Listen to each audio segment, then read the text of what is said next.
Alright fellas, we just witnessed one of the greatest fighting build-ups of the year, and it's safe to say we were all left rather confused. What we knew was that this was probably going to be Alex's toughest challenge to date, but the way the fight unfolded wasn't what we all expected. It left us with more questions than answers, and what is next for what we thought was one of the greatest in the sport is up in the air. Before we go more in depth, my name is Raph and I make everything MMA content, so if you want to stay in the loop with the channel and explore the world of MMA, please be sure to like and subscribe. For preface, Dana White announced the marquee matchup on January of 2025. This brought many reactions, as Ankalaev would say that Alex has always been dodging him like a grade 4 in gym class. All claims could now be put aside and Pereira and Ankalaev would settle their affairs in the octagon. But heading into the fight, lots of news was making headliners. On Alex's end, he was seemingly still in Australia, seen alongside Drake when the fight was right around the corner. And for Ankalaev, he was to fast during a holy Muslim month of Ramadan. These two polar opposite sets of training camps, in hindsight, kind of explain what we just saw. Nonetheless, it was fight week and Poatan was looking mean as usual. Both fighters made weight and the race to the finish line was on.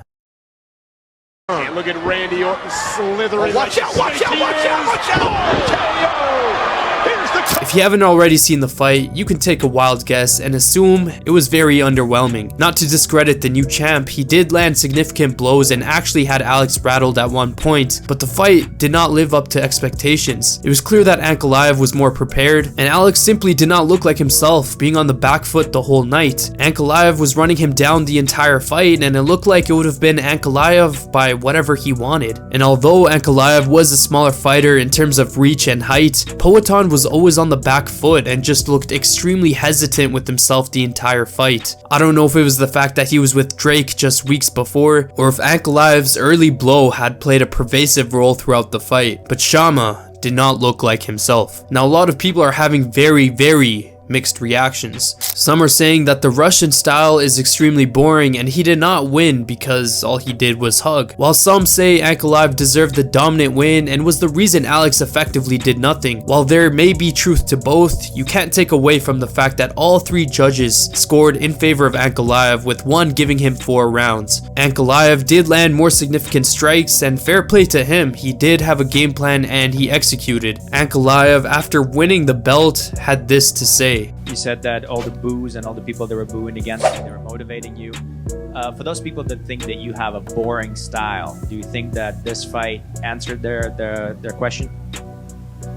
You know, I don't understand why people think that my fights are boring. Everybody thought that Alex Pereira coming into this fight was the most exciting striker in the division, and then you saw the way he fought against me. It seems as though when people come out to fight against me, they all of a sudden become boring. You saw what he did. So it's not just dependent on me. It also depends on the dance partner, on the opponent that I'm fighting.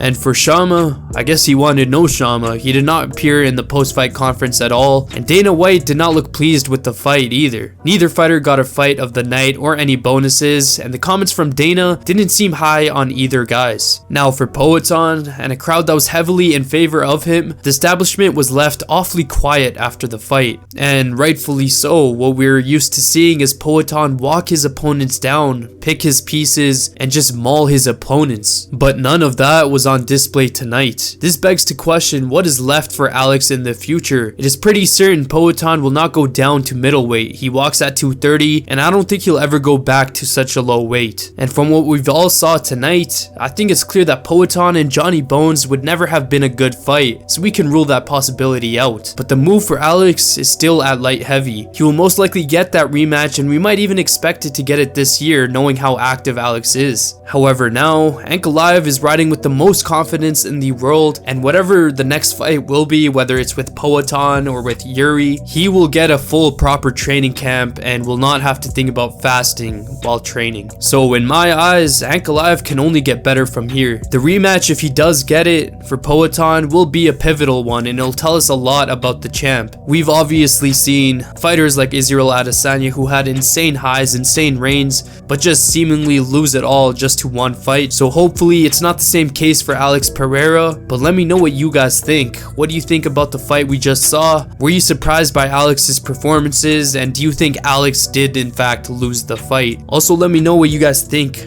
for the future of Alex and Ankalaev. Will there be a dynasty, a rivalry, whatever you want to call it? Let me know in the comments below. If you guys want to join the channel, be sure to like and subscribe. I love all you guys. Peace.